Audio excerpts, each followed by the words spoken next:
All right, so are you ready to hop in our time machine? Always. Today we're taking a deep dive into the Mongol Ilkhanate. Ooh, Yeah, excited. you might not have heard of them, but trust me, this group was a major player in the 13th century in Western Asia, and uh, their story is anything but boring. Yeah, it's funny. It's one of those corners of history that's just so often overlooked. Right. Everyone knows about the Mongols, the larger Mongol Empire, but the Ilkhanate, well, they really had their own brand of impact on the region, I think. And that's exactly why we're here. You sent over this research paper about them, and I got to say, I was hooked. Oh, good. It's got all the ingredients of a historical blockbuster, hmm epic battles, political intrigue, and even some surprising cultural twists. I'm glad you enjoyed it. And I think you, the listener, are going to find this deep dive pretty captivating as well. We're talking about the rise and fall of an empire that stretched across modern day Iran, Iraq, parts of Turkey, and more. That's huge. It is huge. So before we get into the Ilkhanate themselves, let's do a super quick recap. How did the Mongols, this nomadic group, even rise to power in the first place? I'm guessing it all starts with a certain Chinggis Khan, right? You know your history. Yes, Genghis Khan, born Temujin, managed to do what no one thought possible, unite the often warring Mongol tribes into a unified force. Right. This was around the year 1206, and it really set the stage for one of history's most rapid and extensive expansions. I remember reading somewhere that the Mongols conquered more land in a single generation than the Romans did in like 4 centuries. Yeah. That's insane. A Khwarezmian governor made the fatal error of executing a Mongol envoy. Genghis Khan, known for his ruthlessness, did not take this lightly. Right. He unleashed the full might of the Mongol war machine on the Khwarezmian Empire in a brutal 3-year campaign that left a trail of destruction in its wake. I bet that sent a pretty clear message to the rest of the world. Don't mess with the Mongols. But how do we get from Chinggis Khan and the Khwarezmians to the Ilkhanate in Western Asia? Is this where Hulagu Khan enters the picture? You got it. Hulagu, a grandson of Chinggis, was the leader tasked with heading westward. And get this, he was given a massive army, literally 2 out of every 10 Mongol fighting men, plus 1,000 Chinese engineers specializing in siege warfare. Wow. 1,000 engineers. Now that's commitment. Right. This wasn't just some raiding party. Hulagu was clearly on a mission to conquer and control. His objective, assigned by his brother Munka, the great Khan at the time, was crystal clear: subdue all the lands to the west. And that meant dealing with some formidable foes, starting with the assassins, a shadowy and feared group, and then moving on to the big prize, the Abbasid Caliphate itself. Now the Abbasid Caliphate, that was the heart of the Islamic world back then, centered in the legendary city of Baghdad, right? Absolutely. Imagine Baghdad as a bustling hub of knowledge, culture, and trade. Think libraries overflowing with manuscripts, scholars from all corners of the world, and a level of intellectual vibrancy that few cities could match. It was truly a jewel of the Islamic Golden Age. Knowing what comes next makes it almost painful to picture that vibrant Baghdad. It's definitely a tragic chapter. In 1258, Hulagu's forces laid siege to Baghdad. What followed was a brutal and bloody affair, a testament to the effectiveness of Mongol siege tactics and their sheer numerical superiority. The research paper really drove home the scale of the destruction. It wasn't just a military victory, it felt like a deliberate attempt to dismantle the Abbasid Caliphate, to erase its influence from the map. The impact was devastating. The Mongols sacked the city, massacring countless inhabitants and laying waste to much of its infrastructure, including the famed Grand Library of Baghdad, which housed an unimaginable wealth of knowledge. It's almost impossible to comprehend the cultural and intellectual loss that occurred when that library was destroyed. It's a loss that continues to resonate even today. To further solidify their victory, Hulagu ordered the execution of the last Abbasid Caliph, bringing a dynasty that had lasted over 5 centuries to a brutal end. Wow. This act sent shockwaves throughout the Islamic world, signaling the arrival of a new power in Western Asia. So the Mongols conquer, they topple a caliphate. What happens next? Do they just pack up and head back east? Not even close. Conquest was just the first act. Now came the challenge of ruling these newly acquired territories. And this is where the Mongol story takes a fascinating turn, because their style of governance was quite different from what came before. Okay, I'm all ears. How did they approach ruling this vast new territory? Did they try to force their own customs on the local population? Well, initially they did maintain a separation, seeing themselves as a privileged ruling class and relying heavily on the existing Persian aristocracy to handle the day-to-day administration. So a sort of hands-off approach, letting the locals manage the details while they reap the benefits of conquest. To some extent, yes, but that wasn't a sustainable model for the long term. To truly solidify their control and ensure the Ilkhanate stability, they needed to find ways to generate revenue and integrate more effectively. That makes sense. Ruling an empire is a lot more complicated than just conquering it. So what did they do? Did they eventually adopt local customs and try to blend in more? There was definitely a gradual shift, and a pivotal figure in this transition was Ghazan Khan, who came to power in 1295. He introduced some significant reforms, especially when it came to the economy. Ah, this is where we get to that part about fixed tax sums and promoting trade, right? The research paper made it sound like Ghazan Khan was pretty forward-thinking in his approach. He absolutely was. Ghazan Khan understood that a stable and prosperous economy was crucial for the Ilkhanate success. Right.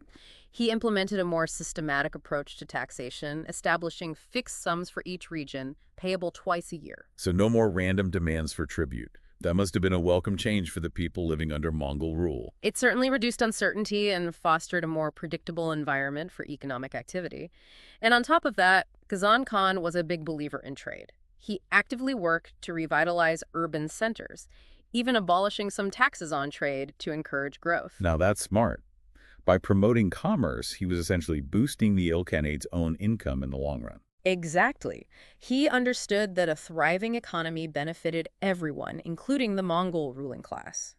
And under his reign, we see a resurgence of economic activity, a flourishing marketplace, and a renewed sense of prosperity in many parts of the Ilkhanate.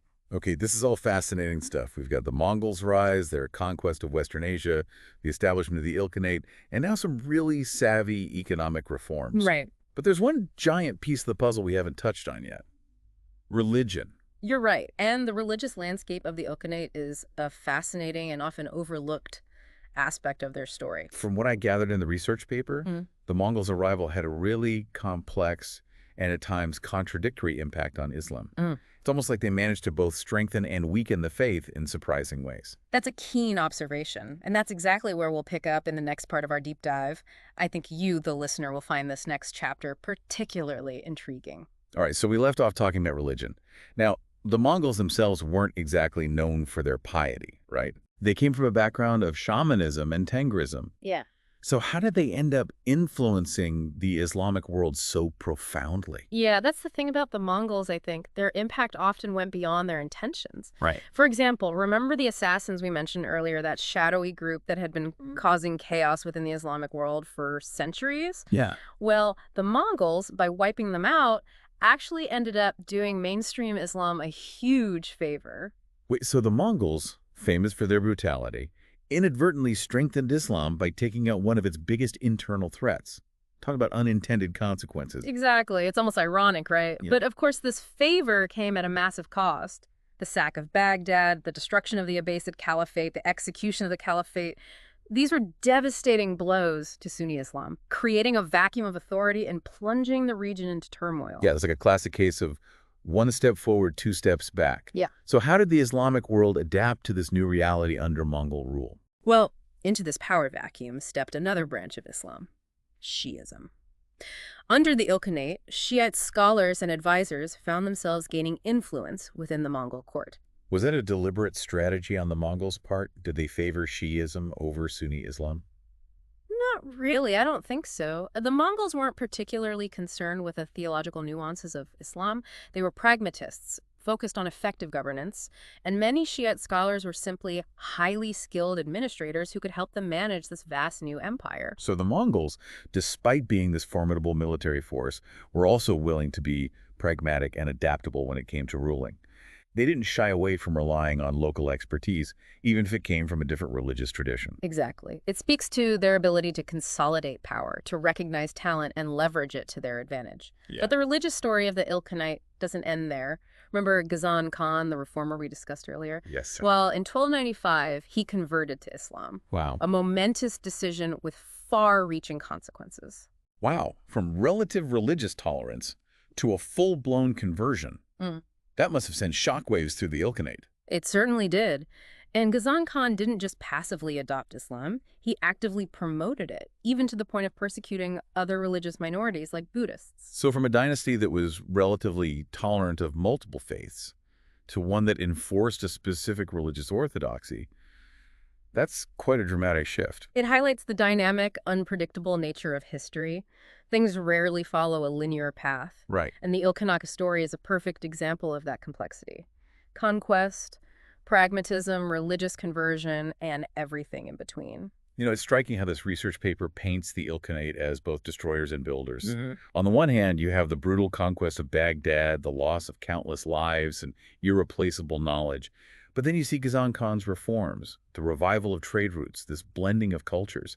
It makes you wonder what echoes of the Ilkhanate are still felt in Western Asia today. That's where their story gets really interesting. The Ilkhanate might be gone, but their fingerprints are all over the region, even today. For starters, think about their position on the Silk Road. Right. They weren't just conquerors, they were facilitators of this incredible network of trade and cultural exchange stretching all the way to China. So the Ilkhanate is a cultural bridge between East and West. That's a far cry from the image of Mongol hordes sweeping across the land. But did this cultural exchange flow both ways? Oh, yeah. Did the Mongols themselves adopt anything from the societies they conquered? Oh, absolutely. Look at the Ottomans and the Safavids, two empires that rose long after the Ilkhanate was gone. Okay. They borrowed heavily from the Mongols, from their administrative techniques to military strategies. It's like the Ilkhanate laid down a blueprint for future empires in the region. I think what stuck with me most is just how much more there is to the Mongol story than I ever realized. Right. It's easy to get caught up in the image of them as these unstoppable warriors, Yeah.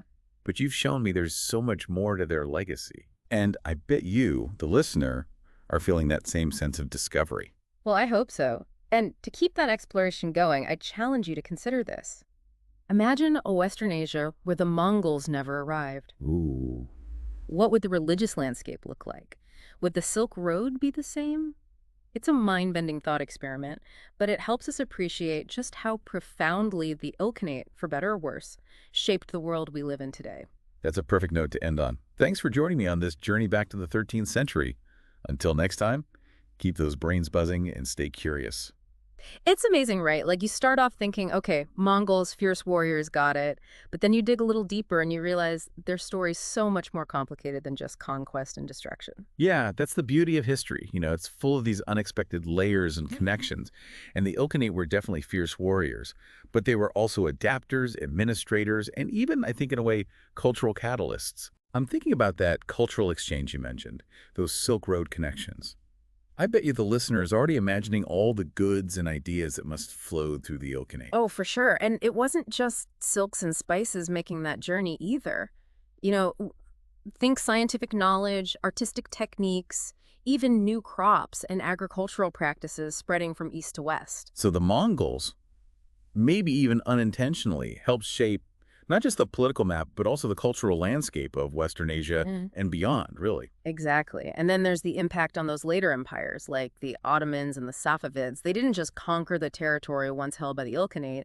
They also inherited some of their systems of governance, military strategies, even artistic styles. It's like the Ilkhanate left behind a blueprint, this legacy that went far beyond their relatively short time in power. Yeah, it's a fascinating reminder that history isn't just about empires rising and falling. It's about the ripple effects they create, the ways they shape what comes after them. And speaking of ripples, remember how we talked about Ghazan Khan's conversion to Islam? That wasn't just a personal decision, right? Oh, right. It had a huge impact on the religious landscape of the Ilkhanate. Absolutely. It led to a shift towards a more orthodox form of Islam. You know, even with some persecution of other religious groups, it makes you wonder how different things might be today if the Mongols had remained religiously tolerant. That's the kind of what if that keeps historians up at night, isn't it? It's almost impossible to say for sure, but thinking about those ultimate paths helps us appreciate how contingent history really is, how even seemingly small events can have massive consequences. I think that's one of the most important takeaways from this deep dive. The Mongols weren't just a force of destruction, they were a force of change. And that change had a lasting impact, shaping everything from trade routes to religious practices to the very empires that came to define the region. So to everyone listening, next time you hear about the Mongols, don't just think of thundering hooves and conquering armies. Remember that their story is way more nuanced, full of unintended consequences, cultural exchanges, and a legacy that continues to shape the world we live in today. Exactly. Keep questioning, keep exploring, and keep diving deep into history. You never know what fascinating connections you might uncover. And on that note, we'll wrap up this deep dive into the Mongol Ilkhanate. Huge thanks to you, our amazing expert, for guiding us through this incredible journey. Oh, of course, it was my pleasure. And to you, dear listener, thanks for joining us. We'll catch you next time on The Deep Dive.